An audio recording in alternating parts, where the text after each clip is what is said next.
Hi there everybody, it's UK independent Stampin' Up demonstrator Halsey here from slimandstylish.stampinup.net. Thanks ever so much for joining me today. Today I am playing with a brand new stamp set. As you can see, I haven't inked this up or even got the stickers on it beforehand, and it's called the Warms My Heart stamp set. So when you get a new cling stamp set, that's the red ones, they come with this backing on that you pull off and then you stick it on to where the image is on the sticker sheet.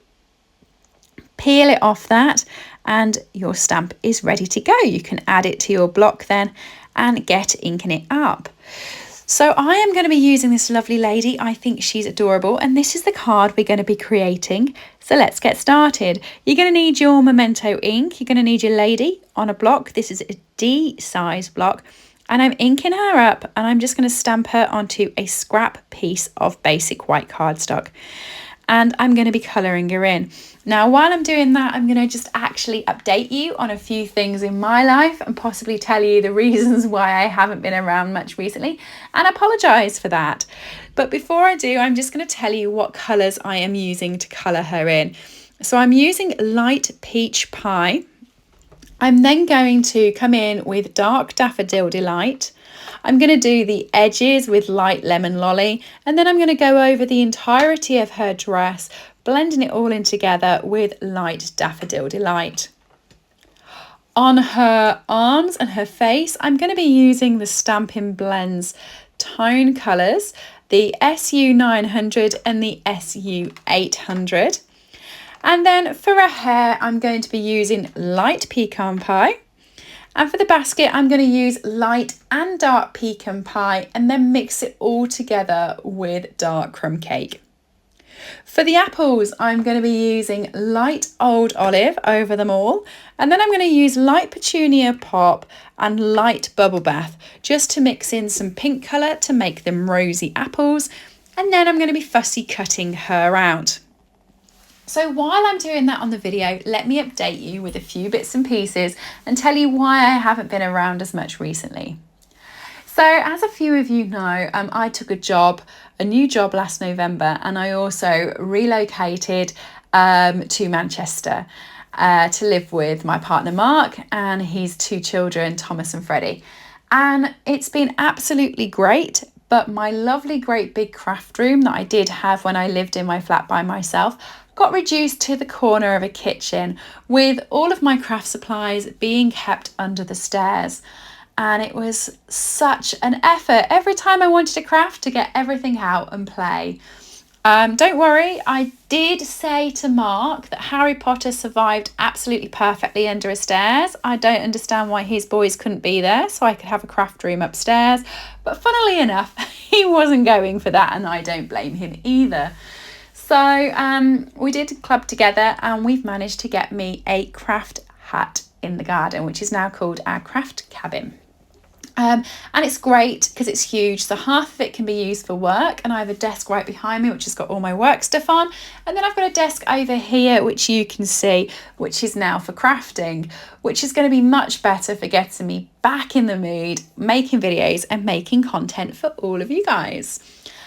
Shortly after that happened, and it was decorated and ready to go, and I was getting excited about crafting, I had an accident where I actually fell into the craft cabin, through the doors into a pile of boxes, and broke my wrist twice for good measure, and that unfortunately was my right wrist. So cute 6 weeks in like a sling and brace thing to make sure that my wrist is recovered.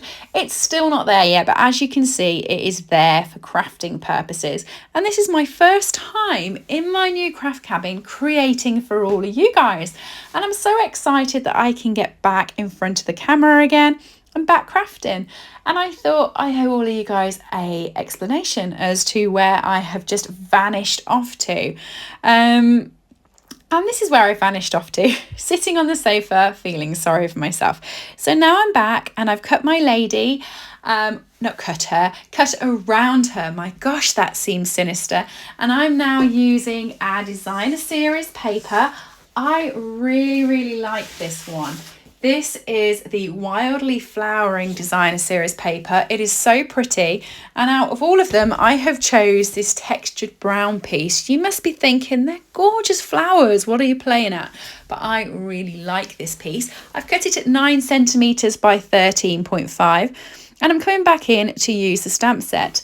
Now here I must apologise to you, because I've clearly been away from the camera too long that I forgot that I need to do this stuff on the camera, and I have completely missed it. I can tell you the reason. I used to have a 60 centimetre wide desk, and now I've got an 80 centimetre wide desk, so the camera doesn't reach all the way to me. And stupidly, when I was stamping this and when I was mounting it, I did it right in front of me and not in front of the camera, so I do apologise. But all I've done is pop the backing back on the stamp. I've used my memento to stamp the sentiment onto the same scrap piece of basic white, and then I'm just cutting a rectangle around it, and then I'm flagging it. So I don't know whether you've seen me do flagging before, but what I do is pop a snip up the middle, and then I pop 2 snips in from the corner to that middle snip. Okay, so it creates like a fish tail that you can see there, and I'm very sorry it was off camera. I will do better. This is the crushed curry cardstock, which I'm going to be using, and this went really well considering I hadn't coloured her in with crushed curry because we don't have a crushed curry blend. Mixing it in with the peach pie just seemed to work and make it sort of that deeper colour. So then I'm just going to be adhering the DSP onto this card. I cut the card at 10 centimeters by 14.3. So when it sits onto my card, it will have another frame around it, which I quite like. I do like a white frame. And then I'm going to be sticking my sentiment onto the card, and I'm going to stick her just over it so that you can't even see that fishtail that I was nicely doing anyway. So if you just want to snip it diagonally, that would work too. And then I'm finally going to be coming in with some pretties. So I'm going to be using the iridescent faceted gems. These are from the annual catalogue, and you can get them from my store. You can get everything I've used today from my store, slimandstylish.stampingup.net. I'm always grateful for any orders I get. And then I just stuck the whole of that onto my card base. So that is half a sheet of thick basic white, cut in half and then scored in half, and it's created my card base. And there we are, using the Warms My Heart stamp set, and you can see the card up close here. If you've enjoyed it, do hit subscribe. Like I said, I'm going to be around a little bit more, and I'm sorry that I've been absent for you all, but hopefully you understand. You can come and follow me over on my Instagram for a closer look at everything I do, and you can order anything I've used today from slimandstylish.stampingup.net.